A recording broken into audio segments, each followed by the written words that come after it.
오랜만에 율동하며 찬양하니까 즐겁죠? 예전에는 우리 율동하면서 찬양 굉장히 많이 했던 것 같아요. 제가 이제 교육 전도사였 때 찬양은 거의 율동이 있었던 것 같아요. 그래서 이제 찬양팀이 있고 율동팀이 있어서 찬양 부르면 항상 앞에 율동하는 친구들이 같이 율동하면서 찬양했던 생각이 납니다. 우리가 세금 이야기를 하면 세금 좋아하는 사람 별로 못 봤어요.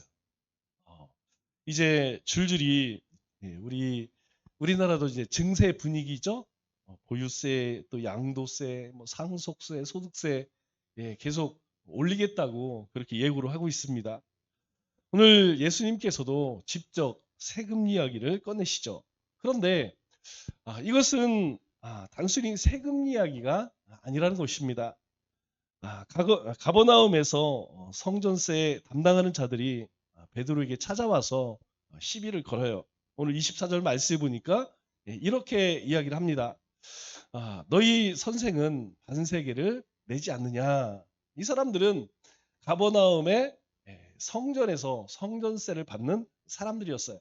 그런데 이 베드로가 또 이곳 출신이잖아요. 그래서 이 베드로에게 찾아와서 왜 너희 선생은 성전세를 내지 않느냐.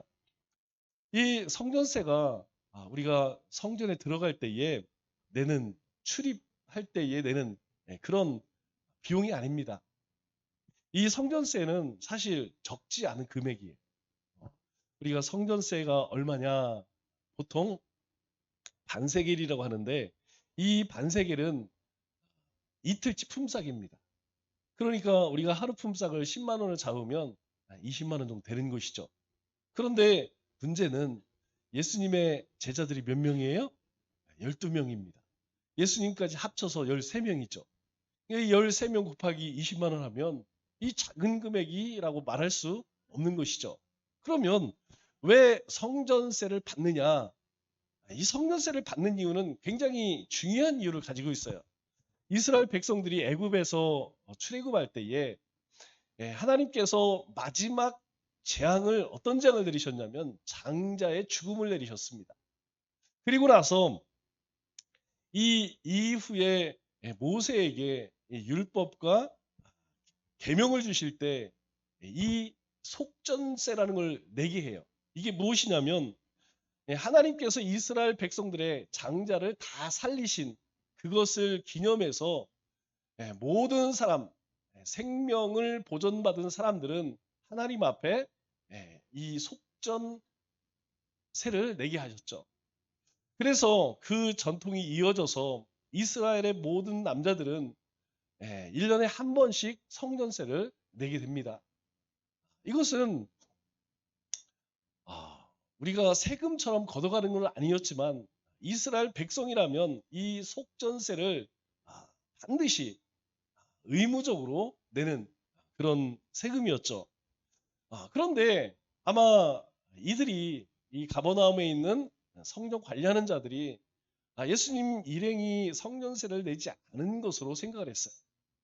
그리고 우리가 성경 어디를 봐도 예수님이 성전세를 냈다라는 이야기가 없습니다. 그래서 이들은 예수님 일행에게 성전세를 왜 내지 않느냐. 그러면 이게 왜 중요하냐면 이 짧은 질문을 통하여서 우리 정체성이, 우리가 이 땅 가운데에 살아가는 하나님의 자녀로서의 정체성을 묻는 아주 중요한 질문이라는 것이죠. 왜냐하면 우리는 분명 구원받은 하나님의 백성입니다. 그러나 이 땅에서는 우리가 어떻게 살아가야 하느냐? 우리는 이 땅에서 어떻게 살아가죠? 우리가 예수님의 방식으로 살아갑니다. 하나님의 자녀이지만 세상 가운데에서 예수님의 제자로서 예수님의 방법으로 살아간다는 것이죠. 그래서 예수님은 먼저 이러한 성전세에 대해 질문할 때에 예수님께서는 예수님 자신의 정체성에 대해서 먼저 물으십니다. 예수님께서 베드로에게 아주 흥미로운 질문을 하십니다. 25절 말씀을 보니까 이 성전 관리자들이 왜 성전세를 내지 않느냐, 이럴 때에 베드로가 뭐라고 대답해요? 내신다 하고 집에 들어가니 아마 베드로가 이 잘 아는 사람이었기 때문에 예수님한테는 차마 얘기 못하고 베드로에게 얘기를 했던 것 같아요. 그런데 이 이야기를 들은 베드로가 뭐라고 대답했냐면 낼 거야. 예수님도 내실 거야. 이렇게 하고 이제 집에 돌아갔더니 예수님이 물으십니다. 시몬아, 내 생각은 어떠하냐? 내 생각이 뭐예요? 성전세를 내러 가는데 이걸 내야 되냐 말아야 되느냐? 네 생각에는 어떠하냐? 그러면서 세상의 임금들이 누구에게 관세와 국세를 내느냐? 자기 아들에게, 예, 아들에게냐? 타인에게냐? 예수님의 말씀의 요점은 그겁니다. 너는 어떻게 생각하느냐? 만일 임금이 있는데 그 임금이 백성들에게 받겠느냐? 아니면 자기 아들에게 세금을 받겠느냐? 이렇게 물으시죠. 그때 베드로가 26절에 이렇게 대답합니다. 아니 누가 아들에게 자기 자신에게 세금을 받겠습니까? 타인에게 백성들에게 받겠죠. 이거 뭐 지극히 당연한 일이죠. 당연한 일입니다. 그래서 예수님께서 다시 물어요. 그렇다면 아들들은 세금을 면제받는 것이 이거 당연한 거 아니겠느냐? 이렇게 말씀하시죠. 그러면 예수님께서 왜 이렇게 말씀하셨을까요? 예수님께서 이렇게 말씀하신 이유는 아주 단순하죠. 이 성전의 주인이 누굽니까? 성전의 주인은 종교 지도자들이 아니에요. 이 성전의 주인은 하나님이십니다. 그러니까 하나님의 아들인 나에게 세금을 내라고 하는 것이 맞느냐라는 것이죠. 맞지 않는 것이죠. 임금이 자식에게 세금을 내라.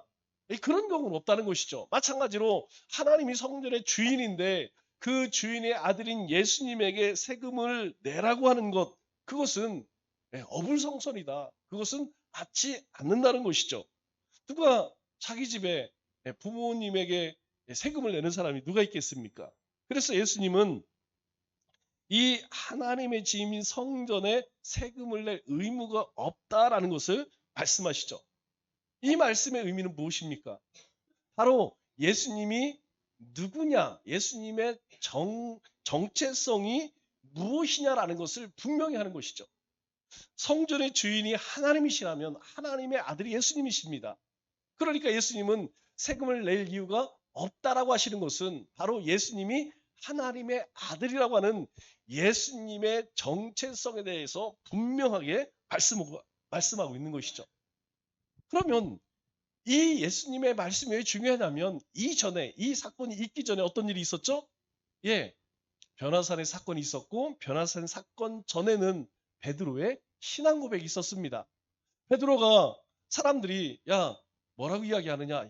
뭐 죽은 요한이라고 하고도 뭐 엘리야고도 하고 사람들은 막 그렇게 이야기합니다. 그렇다면 너는 어떻게 생각하느냐? 그때 베드로가 주는 그리스도시요 살아계신 하나님의 아들입니다.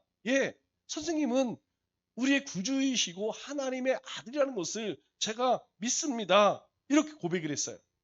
그런데 오늘 예수님께서는 이 고백이, 이 베드로의 신앙 고백이, 이 진리가 지금 우리의 삶 속에서 세금 문제로 우리에게 다시 확증시켜 주는 거예요.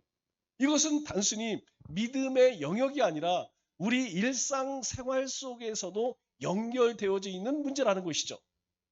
즉 예수님께서 그렇게 말씀하시고 여기서 멈추지 않으십니다. 27절 말씀을 보니까 이렇게 이야기하죠. 자, 그러나 우리가 그들이 실족하지 않게 하기 위해서 이 세금을 기꺼이 내자 이렇게 말씀하세요. 예수님의 말씀은 우리가 세금을 낼 필요가 없지만 세금을 낼 그럴 사람들이 아니지만 그럼에도 불구하고 우리가 세금을 내자 이렇게 말씀하시죠. 이전에 예수님은 세례를 받으실 필요가 있었을까요? 없었습니다. 예수님은 하나님의 아들이시기 때문에 죄와 상관없어요. 예수님은 세례를 받으실 이유가 없었지만 예수님은 세례를 받으셨죠. 예수님께서는 하나님의 나라를 위하여서 오해받지 않기 위해서 하나님의 나라가 오해받지 않기 위해서 예수님께서는 늘 이렇게 행하셨다는 것이죠. 즉 예수님께서는 하나님의 아들이심에도 불구하고 세례를 받으셨고, 예수님께서는 성전세를 내지 않아도 됨에도 불구하고 성전세를 내셨다는 것이죠. 그러면 이것이 왜 중요할까요? 우리 역시 하나님의 자녀입니다. 우리의 이 신분에, 우리의 이 믿음의 확신이 우리가 사는 삶의 방식을 바꾼다는 것이죠. 우리가 만일 하나님의 자녀로 간 정체성이 없다면 우리는 세상에서 하나님의 말씀과 상관없는 인생을 살아도 아무 상관이 없습니다.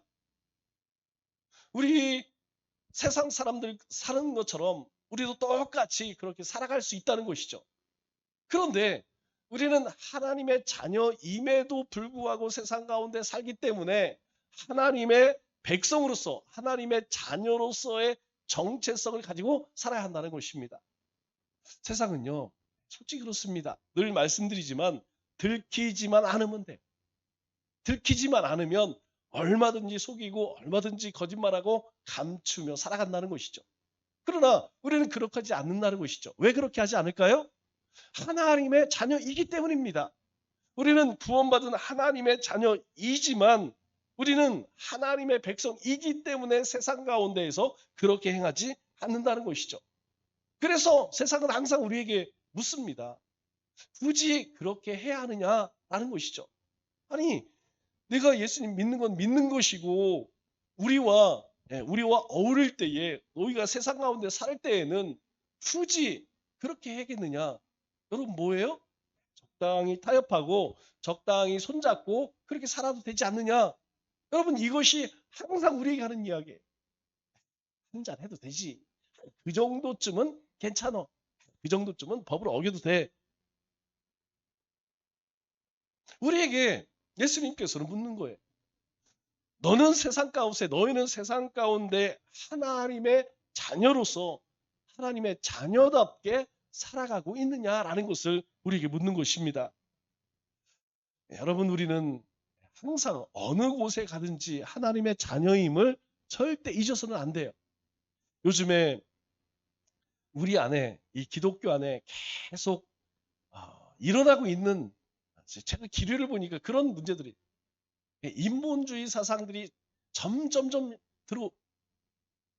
뭘 이야기하냐면, 요즘에 많은 사람이 아니죠 사실, 신학적인 문제로 어떤 이야기를 하냐면 헌금을 해야 되느냐 헌신을 해야 되느냐. 여러분 우리가 왜 하나님 앞에 예배를 드릴까요? 하나님께서 그렇게 하라고 해서 하는 겁니까? 우리가 왜 하나님을 예배하죠? 왜 우리가 하나님께서 주신 일들에 대해서 헌신합니까? 하나님이 하라고 해서 하는 건가요? 저는 그렇게 생각하지 않습니다.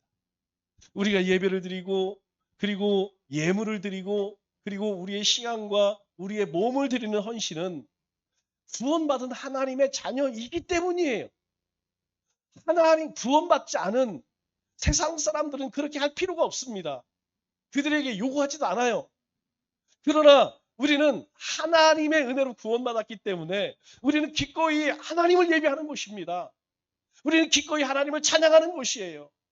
모든 것이 하나님께로부터 왔다는 은혜를 알기 때문에 우리는 하나님 앞에 예배를 드리는 것입니다. 그것이 규정이 아니라 그게 정해진 것이 아니기에, 그럼에도 불구하고 우리는 우리의 시간을, 우리의 은사를 하나님께 드려지는 것이죠. 이게 하나님의 자녀로서의 정체성을 가지고 사는 삶이에요. 이 정체성이 없는 사람들은 묻습니다. 아니 지금 이 시대에 왜 11조를 내라고 그래? 그리고 헌금의 제목대로 왜 이렇게 많어? 여러분 하나님의 자녀가 아닌 사람들은요 할 필요 없습니다. 안 해도 상관없어요. 요구하지도 않습니다. 그러나 우리는 하나님의 자녀이기 때문에 모든 것이 하나님의 은혜라는 것을 알기 때문에 우리는 하나님께 우리의 삶의 모든 것을 드리는 것입니다. 두 번째로 이 말씀을 통하여서 우리는 세상의 질서 안에 산다는 사실을 꼭 기억해야 돼요. 예수님은 27절에 명확하게 말씀합니다. 그러나 우리가 그들이 실족하지 않게 하기 위해서, 그러나 앞서 뭐라고 이야기하죠? 우리는 세금 내지 않아도 돼. 아니, 왕이 아들에게 세금 내라고 하는 그런 왕이 어디 있느냐? 그러면 성전의 주인은 누구라는 거예요? 하나님이시고 예수님은 하나님의 아들인데 성전 낼 필요가 있어? 없다는 거예요. 그러나 우리가 그들이 실족하지 않게 하기 위해서, 그들은 누굴 이야기하는 것입니까? 성전에서 세를 받는 사람들이죠. 또 그 규칙 안에 살아가는 모든 사람들, 이스라엘 백성들을 이야기하는 거예요. 모든 백성들은 다 그 속전 세를 통하여서 하나님 앞에 자녀되어진 것, 구원을 얻게 된 것, 그래서 성전세를 내고 있기 때문에 우리도 그렇게 해야 한다는 것이죠. 우리가 만약 하지 않으면 어떻게 한다는 거예요? 그들이 실족한다는 거예요. 그들이 넘어진다는 것입니다. 아니, 말로는 자신이 하나님의 아들이라고 그렇게 이야기를 하고 하나님 나라의 백성으로서 이렇게 살아야, 저렇게 살아야 한다, 그렇게 수많은 말씀을 주신 저분은 결국 성전세를 내지 않네. 그러면 저 사람 이야기가 신빙성이 있을까요? 진실성이 있을까요? 예수님께서 주신 그 수많은 말씀들, 예수님이 행하신 모든 기사와 이적들, 여러분 그것 통째로 다 흔들리는 것입니다. 여러분 실제로 그렇지 않아요? 우리가 세상에 나가 세상 사람들과 같이 교제할 때에 그들이 우리의 모든 일거수일투족을 바라보면서 한 가지를 가지고 트집을 잡아. 9가지를 켰는데 한 가지 하지 못한 것, 말 실수, 이거 하나 가지고 야, 저기 예수 믿는 사람이 저러네, 예수 믿는 사람도 우리가 다를 것이 없네. 여러분 실제 그러지 않습니까? 여러분 우리 안에도 그래요. 우리 안에도 목사님이 있고 장로님이 있고 권사님이 있는데 여러분 그 가운데 말 하나 실수하는 것, 잘못 하나 한 것, 그거 붙들고 야, 저럴 수 있느냐? 여러분 그것이 세상이에요. 그래서 예수님께서 뭐라고 말씀하시냐면, 우리가 그들의 실족하지 않게 하기 위해서, 우리가 만약 성전을 세리하지 않으면 우리를 바라보고 있는, 우리에게 말씀을 들었던, 우리를 바라보는 모든 사람들이 다 넘어지지 않겠느냐, 실족하지 않겠느냐. 그래서 예수님은 세금을 내라는 거예요. 우리가 하나님의 나라의 시민이지만 이 땅에 사는 동안은 이 땅의 질서를 따르라는 것입니다. 그래서 사도 바울은 로마서 13장 1절에 뭐라고 이야기해? 이렇게 이야기하죠. 각 사람은 위에 있는 권세자들에게 복종하라. 여러분, 이 권세자들은 누구예요? 가정에서는 자식은 부모가 있을 것이고, 아내는 남편이 있고, 남편은 아내가 있고, 직장에 가면 상사가 있을 것이에요. 한 나라라면 우리를 다스리는 통치자들이 있습니다. 대통령이 있을 것이고, 그리고 도지사가 있고, 시장이 있고, 동장이 있고, 이런 사람들이 있다는 거예요. 뭐라고 이야기합니까? 각 사람은, 모든 그리스도인들은 위에 있는 그런 권세자들에게 복종하라는 거예요. 그들이 이야기하는 것에 대해서 반론을 제기하지 말고, 그렇게 정했다면, 그렇게 법이 만들어졌다면 그걸 기꺼이 따르라는 것입니다. 여러분 교통신호 우리가 빨간불에는 쓰죠. 빨간불이라고 빨리 가고, 주황불이라고 해서 주저앉고, 파란불이라고 마음대로 가고. 여러분 이것은 정해진 규칙이기 때문에 지키지 않으면 사고가 나는 것이에요. 그래서 하나님께서도 우리 그리스도인들에게 각 사람 위에 있는 권세자들에게 복종하라. 권세는 누구로부터 왔다는 거예요? 하나님으로부터 나지 않은 것이 없다는 거예요. 하나님이 다 그런 권세자들을 세웠다는 거예요. 그래서 모든 권세는 다 하나님께서 정하신 바라, 하나님께서 정하신 질서라는 것입니다. 자신들은 자신들이 뛰어나와서 사람들에게 그렇게 지지를 받고 투표해서 권세자들이 된 것 같지만 아니라는 거예요.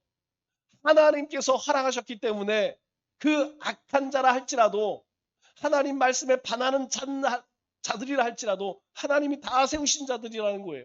그렇기 때문에 그 권세들에게 복종하라고 말씀합니다. 미국에 가면 참, 미국에는 다 인종이잖아요. 많은 인종들이 모여 삽니다. 그런데 이 사람들 가운데 아주 특이한 사람들이 있어요. 여러분 미국에 가면 유타주라고 아시죠? 유타주에 가면 마릴 성도, 그리스도 그 유타주의 90%가 몰몬교입니다. 희한하죠? 여러분 여기는 다른 사람들 들어가서 살기 힘들어요. 거의 유타주 안에 90% 이상이 몰몬교예요. 예전에 여러분들 보셨죠? 왜 그 미국 애들 멋있는 애들 양복 탁 입고 여기 명찰하고 다니는 애들, 걔들이 몰몬교예요. 유타주에서 온 애들입니다. 왜 그런지 아세요? 걔들은 선교를 해야 돼요. 유타주의 몰몬교인들은 반드시 자기 인생에 2년, 3년 해외 나가서 선교를 해야 됩니다. 그래서 그게 나와서 하는 거예요. 그런데 그 안에 어떤 집단이 있냐면 소버린 시티즌이라는 사람들이 있어요. 이게 소버린 시티즌이 무슨 말이냐면 자주적인 시민이라는 뜻입니다. 이게 자주적인 시민이니까 자주. 이게 사실은 굉장히 좋은 말이에요. 자기가 주체가 된다 이런 뜻인데 이게 사실은 이상하게 쓰이죠. 여러분 미국 안에 주체적으로 산다 할지라도 미국은 각 주 스테이트라고 하죠. 각 주가 50개가 모여서 한 나라를 이루고 있어요. 그래서 주법이 있고 연방법이 있습니다. 있습니다. 그러니까 연방법은 모든 주가 다 지켜야 하는 법이고 그 법 테두리 안에서 각 주 안에 있는 법이 있어요. 그 주 안에 또 우리처럼 무슨 도 이렇게 있겠죠? 그러니까 법이 굉장히 많죠. 복잡하고. 그런데 이 소버린 시티즌들은 싫다는 거예요. 우리는 연방법도 필요 없어. 우리는 주의 법도 필요 없어. 우리는 자주적인 사람으로서 법도 세금도 그리고 모든 규정도 지키지 않을 거야.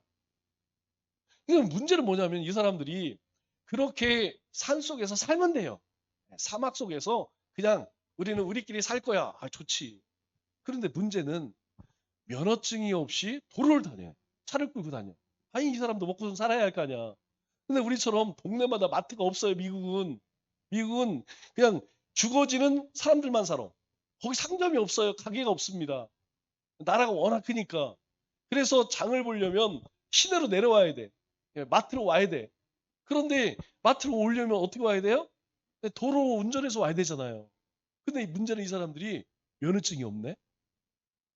그래서 이 경찰에게 잡히면 아이고 면허증이 없으면 이게 아니에요. 우리는 소버린이야. 우리는 자주적인 사람들이야. 우리는 면허 없이도 살 수 있는 사람이야. 그건 자기 집에서의 얘기지. 그렇게 운전면허 없이 나와서 사고 나면 자기가 다치는 거 아니잖아요. 여러분 이런 사람들이 의외로 미국에는 굉장히 많습니다. 나는 내 자유가 있으니까 나를 구속하지 말라는 거예요. 그런데 문제는 자기 자유만 중요합니까? 공동체라고 하는 이 사람들의 안전은 그럼 누가 책임지냐는 것이죠. 여러분 오늘 우리의 삶도 다르지 않다는 거예요. 우리가 아무리 구원받은 하나님의 거룩한 백성이지만 우리는 어디에 살아요? 세상 가운데 살고 있어요. 세상 가운데 살고 있기 때문에 우리는 기꺼이 이 세상의 질서도 우리가 기꺼이 지켜야 한다는 겁니다. 가끔 그런 사람들이 있어. 나는 믿음으로만 살아. 나는 하나님만 섬겨. 여러분 그 말이 굉장히 믿음이 있는 말 같지만 사실은 그렇지가 않아요. 우리가 하나님만 섬긴다라는 것은 우리가 세상 가운데에서 법을 어겨도 된다 이 뜻이 아닙니다. 우리가 하나님만 섬긴다라는 것은 다른 우상들을 하나님보다 더 사랑하지 않겠다는 의미이지 세상 법을 어기면서 산다는 의미가 아니라는 것이죠. 여러분 그런 사람들 가운데 종종 이거 실제로 교회가 세상으로부터 가장 지탄받을 때 여러분 혹시 그 오공황 말에 무슨 여사 TV에 나온 적이 있죠. 그런데 그때 방송에 어떻게 나왔냐면 그분들이 대형 교회 무슨 권사 이렇게 나왔어요. 제가 교회 역사를 쭉 바라보면 교회가 세상으로부터 지탄받기 시작할 때가 바로 그쯤이에요. 그 전까지는 그런 게 없었습니다. 그 이전에는 이 신앙생활하는 사람들에 대해서 교회에 대해서 신앙인에 대해서 이 굉장히 사람들이 존경하는 마음들이 있었어요. 그런데 그 이후로 이제 이 교회를 바라보는, 그리스도인을 바라보는 시각들이 달라집니다. 왜냐하면 아니 교회 다니는 사람들이, 그런 직분을 받은 사람들이 세금을 피하고 법을 어기고 국민으로서 의무를 다하지 않는 것들이 이제 세상 가운데 드러나면서부터 손가락질을 받게 되었다는 것이죠. 여러분, 지금 이 시대도 마찬가지예요. 우리가 그리스도인으로서 세상의 빛으로 소금으로 살자, 그렇게 살아라 예수님이 말씀하신 이유는 무엇입니까? 우리는 적어도 믿지 않는 사람들보다 더 법을 잘 지켜야 돼요. 그들이 지키지 않는 것까지 지켜야 합니다. 여러분, 혹시 요즘에 교회 봉고차에 무슨 교회 이렇게 붙어있는 차 보셨나요?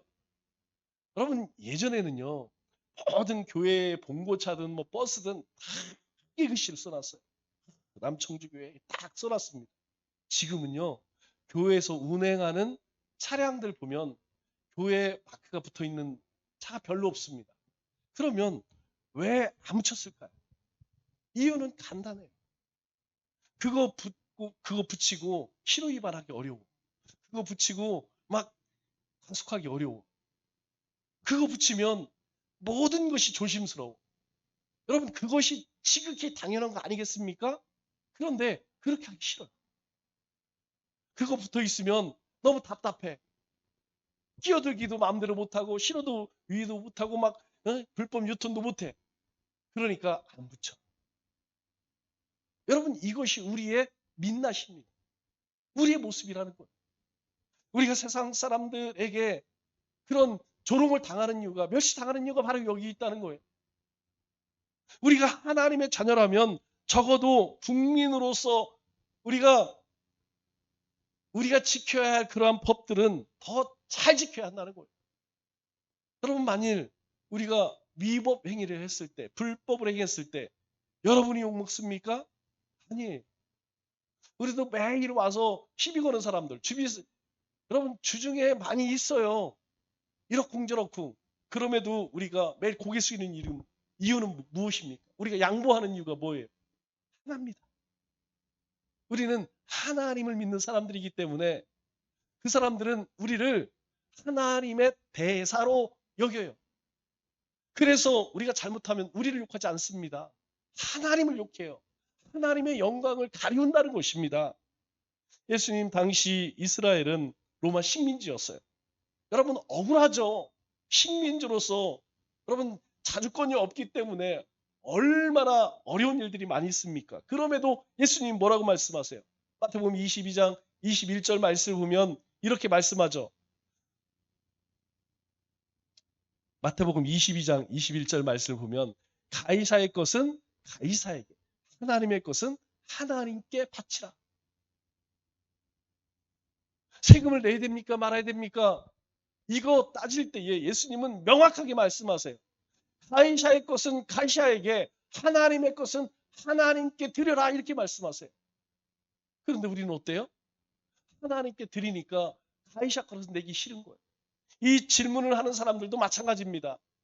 예수님을 시험하여서 왜 이 질문을 했느냐? 예수님을 공경에 빠뜨리려고 하는 거예요. 그래서 예수님께서는 지금 우리가 로마의 식민지를 받고 있기 때문에 로마가 요구하는 것은 행하라는 거예요. 그것이 불합니다 할지라도 행하라는 것입니다. 예수님께서 빌라도 법정에서 억울하게 사형 선고를 받으셨을 때에 여러분, 우리 같으면 어떻겠습니까? 하나님, 저들에게 벼락을 내려주세요. 하나님, 불벼락을 다 멸망시켜 주세요. 여러분, 그런 마음 안 들겠습니까? 그럼에도 예수님은 뭐라고 말씀하시냐면, 아버지, 저들의 죄를 용서해 주옵소서. 저들이 알지 못하니이다. 저들이 예수님이 누군지 알지 못하니까 저렇게 함부로 대하고 예수님을 십자가에 못 박고 있다는 거예요.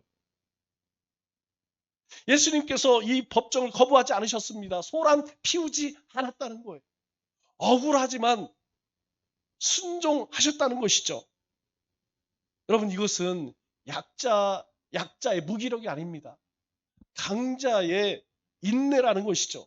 초대교회 성도들이 예수 믿는다고 하여서 사자의 이빨 속에서 화형돼서 순교당하는 것, 여러분 그것은 무능이 아니라 예수님의 방법을 쫓은 것이에요. 하나님의 자녀로서의 삶의 모습을 보여주는 거예요. 여러분 만일 우리가 이런 상황에 놓이면 여러분부터 어떻게 하실 거예요? 예수 믿는다는 것 하나 때문에 만일 우리를 감옥에 집어넣을 것이고 우리의 재산을 압수하고 심지어는 우리를 불에 태워 죽인다고 한다고 하면 여러분 어떻게 할까요? 한 번만 부인하라고 합니다. 네가 앞으로는 열심히 믿어. 그러나 내 앞에서 한 번만 예수님을 부인해. 그러면 더 이상 문제 삼지 않을게. 여러분 만일 그렇게 우리에게 요구한다면 여러분 어떻게 하실까요? 우리는 이야기합니다. 우리는 절대 그럴 수 없습니다. 라고 이야기해요. 그런데 실상 우리의 삶의 모습은 어떻습니까? 그냥 눈 감고 슬쩍 법을 지나고 무시하고. 여러분 이들이 바보라서 이런 것이 아니에요. 주님이 그렇게 하셨기 때문에 이 초대교회 성도들도 기꺼이 주님이 십자가를 지신 것처럼 사자밥이 되었고 화형당했다는 것입니다. 여러분 결국 이 방법이 로마를 이겼어요. 이때는 몰랐습니다. 저 그리스도인들 아무것도 아니야. 그런데 결국에는 이 로마가 이 순종 앞에 굴복하고 말았어요. 선으로 악을 이긴 것이라는 것입니다. 그러므로 우리는 세상에서 그럼 어떻게 살아야 할까요? 정직해야 합니다. 성실해야 합니다. 법 잘 지켜야 합니다. 우리가 먼저 몸을 보일 때에 세상이 바뀌는 것이에요. 이것이 그리스도인의 시민정신이라는 것입니다. 마지막으로 오늘 주님께서는 우리에게 또 한 가지 아주 중요한 것을 가르쳐 주세요. 그것이 무엇이냐면 내 은사로 열심히 일하여 나뿐만 아니라 공동체를 섬기라는 것입니다. 예수님은 세금을 어떻게 낼지를 가르쳐 주세요. 27절 이렇게 말씀합니다. 내가 바다에 가서 낚시를 던져. 아니 굳이 베드로에게 배를 타고 나아가서 고기 잡아오라는 거예요. 아니 예수님 말씀 한마디만 하면 돈 낼 사람들 그거 내줄 사람이 없겠어요? 아니면 예수님께서 돌덩이를 금덩이로 못 바꾸시겠습니까? 그런데 예수님은 뭐라고 말씀하시냐면 우리는 내지 않아도 돼. 그러나 저들이 실족할지 모르니까 내가 바다에 가서 낚시를 던져. 아니 이 베드로는 무슨 죄가 있어요? 베드로에게 이야기하는 거예요. 네가 바다에 가서 갈릴리에 가서 고기 잡아와. 왜 그럴까요? 베드로가 어부였기 때문입니다. 가버나움은 어디에 있습니까? 이 갈릴리에 붙어있는 그런 조그만 동네. 이곳에서 가장 빠르게 돈을 만들 수 있는 것은 고기 잡는 것입니다. 그래서 예수님께서는 베드로에게 네가 할 수 있는 일, 네가 가장 잘할 수 있는 일, 그것을 하라고 말씀하는 거예요. 어디 가서 꾸어오거나 훔쳐거나 공짜로 해서는 안 된다는 거예요. 베드로가 그물을 던지면 낚싯대를 내리면 그 고기가 잡히게 하는 건 누가 하는 일이에요? 하나님이 하실 겁니다. 우리는 잘 알고 있어요. 베드로가 밤새도록 그물을 내렸지만 고기를 잡지 못한 적이 있습니다. 그런데 예수님 뭐라고 말씀하세요? 네가 가서 바다에 낚시를 던지면 먼저 고기를 떠오르게 할 것이다. 그건 누가 하는 일이에요? 하나님이 하시는 거예요. 베드로가 가장 잘하는 그 그물을 내리면 그 그물 가운데에 고기가 잡히게 하시는 것은 하나님 주님께서 하신다는 거예요. 무엇을 의미합니까? 오늘 우리의 삶에도 마찬가지예요. 우리가 세상 가운데 하나님의 자녀로서 그렇게 살아갈 때에 우리에게 주신 은사들이 있습니다. 하나님께서는 그것을 가지고 일하라는 것이죠. 너희가 일하면 그 결실을 열매를 맺게 하시는 분은 하나님이라는 것입니다.